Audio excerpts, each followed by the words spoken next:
নাই। আমি যখন ছোট ছিলাম, এক যুদ্ধের ভিতরে আমি ছিলাম।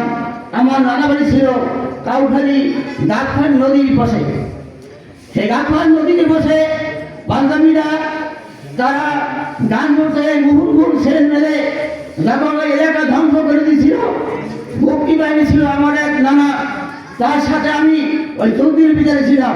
সেদিন দেখছি কত লাশ করেছে, সেদিন দেখেছি কোনো মা বোনদের ইজ্জত হরণ করেছে। কিন্তু সেই দিন মানুষ কেন যুদ্ধ করেছিল, এদেশকে কেন স্বাধীন করেছিল? এই পশ্চিমেরা তারা এদেশে মানুষেরকে বৈষম্য স্বীকার করেছিল, মানুষের শোষণ করেছিল, তারা এদেশের মানুষের অধিকার হরণ করেছিল। কিন্তু আমরা কি দেখলাম, সেই আমার বোনের পর্যন্ত যুদ্ধ করেছে। আমার পাশে ছিল এক মহিলা মুক্তি বাহিনী, সে অস্ত্র দিয়ে যুদ্ধ করেছে।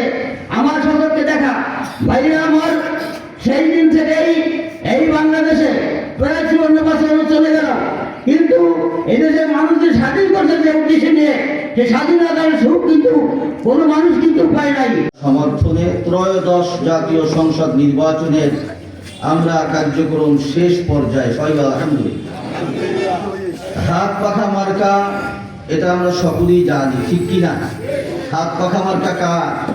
ধরে বলেন, পীর সাহেব চরমনাইদ না, এটা উলামায়ে কেরামের মার্কা, ঠিক কিনা? ধরে বলেন।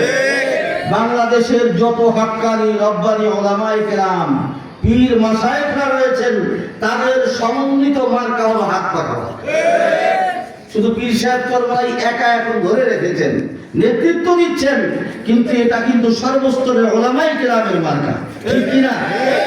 এজন্য আমরা অনেকে বলতে পারি যে হুজুর আপনারা তো যোগ থেকে বের হয়ে গেলেন, আপনারা পাবেন না।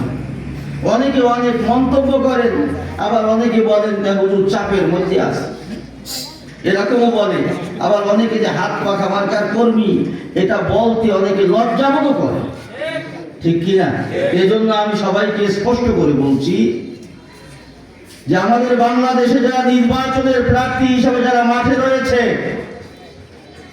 তারা অনেকেই আমেরিকার সঙ্গে যোগাযোগ করে, আমেরিকার সঙ্গে চুক্তি করে বাংলাদেশে ক্ষমতায় বসতে চায়, ঠিক কিনা বলেন?